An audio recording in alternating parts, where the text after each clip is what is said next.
Stay awake, for you do not know when the Son of Man will come. Fill us with your love, O Lord, and we will sing for joy. Blessed Thursday, everyone. We praise and thank you, dear God, for another day of life. We praise and thank you for the gift of love, the gift of family, of community, of belongingness, and the gift of today. We remember, or it's the feast day of the memorial, rather, of Saint Augustine, the bishop and the doctor of the church. We praise and thank you, dear God, for your message in today's gospel. Allow me to read. Stay awake. Jesus said to his disciples, for you do not know on which day your Lord will come. Be sure of this, if the master of the house had known the hour of night when the thief was coming, he would have stayed awake and not let his house be broken into. So too, you also must be prepared, for at an hour you do not expect, the Son of Man will come. When I came across this gospel reading, ang daming pumasok sa isip ko. Pumasok sa isip ko yung recently na nangyari kay Matthew na pumunta siya sa school, meron siyang field work, pagkatapos pag-uwi niya, wala na yung laptop niya. Kung alam niya lang, de sana nilagay niya sa bag, tapos nilagay niya sa ilalim ng kama kasi na-distrong ka yung kwarto niya at may magnanakaw na kinuha yung laptop niya na talaga sa tingin ko, personal ko to, minanmanan siya kasi noon niya lang iniwan yung laptop niya, 2-month-old na laptop, yung ganon. The thief came in to get, nandun, nakalatag kasi sandali lang siya sa fieldwork, pagbalik niya, may gagawin na siya, ganun lang, ang bilis ng pangyayari, hindi niya alam yon. Ano pa ang pumasok sa isip ko? Yung nag-meeting kami, after 1 hour ng meeting namin, meron kaming kasamahan, yung head pa, yung ministry head namin, biglang inatake, aneurysm the following day. Tinawag na siya. And so, ito yung mga bagay na dapat nakahanda. Madaling sabihin, pagkatapos andito ko sa sitwasyon na kailangan kong magpa-CT angiogram, di ko alam kung ano ba ang mangyayari, hindi ko alam kung masakit ba yon, ang alam ko lang mahal yon, at kung halimbawa bang merong matutuklasan, kung ano bang gagawin. Ito yung mga bagay na sabi dapat nakahanda. Nakahanda ka in what sense? Paano ba, ano bang klaseng paghahanda? When the time has come na your time is up at tatawagin ka na ni Lord, wala ka na magagawa, no? Pero yung paghahandang sinasabi dito is, have you done good para pag tinawag ka na? Ano ba? Kasi hindi natin alam kung 60, 65, 70, yung iba, wala pang 60. It's not the length of our life that matters. It's how we live our lives. Hindi ko naman sinasabing mabait ako. Hindi ko rin naman sinasabing ako'y diretso sa langit. Hindi yon ang sinasabi ko.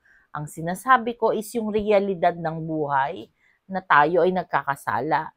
Realidad ng buhay na tayo ay makasalanan, na talaga namang tayo ay natetempt gumawa ng hindi maganda kahit alam naman natin na hindi tama yun, yung mga ganyan. Pero tandaan natin na lahat ng santo may past. At lahat ng makasalanan may future. Yun ang unang-unang bagay na dapat nating isa-isip. So kung ikaw, kapatid, ay nandoon ka sa mga araw na ikaw, alam mo, makasalanan ka, gusto mo magbago buhay, may pagkakataon. At kung ikaw naman ay nakapagbagong buhay, na huwag ka nang bumalik sa kasalanan. Diba? So, lahat ng santo may kwento, kagaya ni Saint Augustine, na talaga namang babaero yan.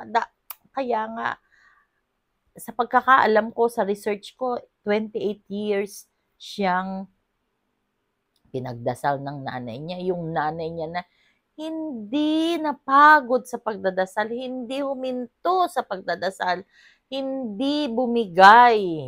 Ibig sabihin, talagang naniwala at nagtiwala siya sa Diyos na hindi pababayaan ng kanyang anak na si Augustine. And so, nagbunga naman.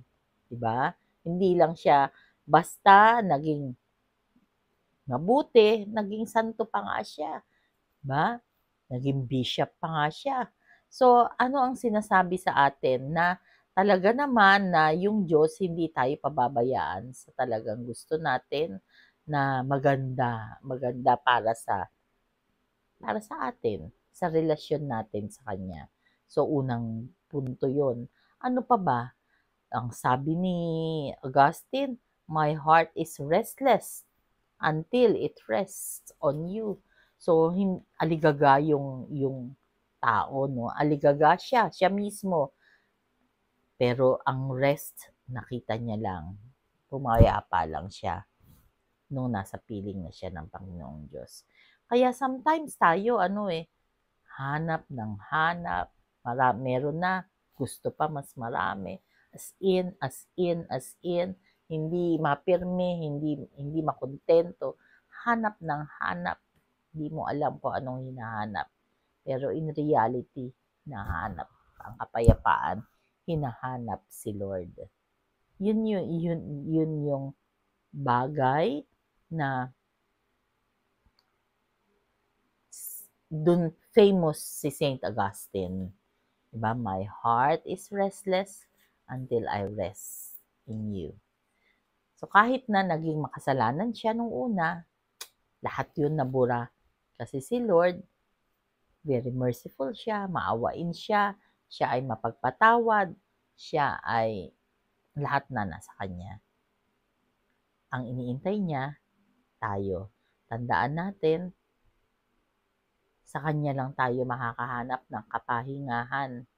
Sa Diyos lang tayo mapapahinga, mapapayapa. At sa Kanya lang ang kasagutan ng lahat ng ating mga katanungan sa buhay. Sa mga pangyayaring mga nakwento ko kanina, yung sa biglaang namatay, sa nakawan na nangyari, iisa lang. Yung Diyos, maawain siya. Pero tayo, meron tayong participation sa mga bagay na nais natin sa buhay. Kagaya ng pagpapalain ang buhay ninyo mag-asawa kapag you really work hard to make that marriage work. Palagi ko itong sinasabi sa ating mga pre-K na seminars na hindi madali. Two individuals who were brought up differently, magkaiba ng values, magkaiba ng pinanggalingan, magkaiba ng presentation sa buhay, pero magsasama, napakadaming adjustment niyan. Napakadami. Halimbawa, siya, ang focus niya is panlabas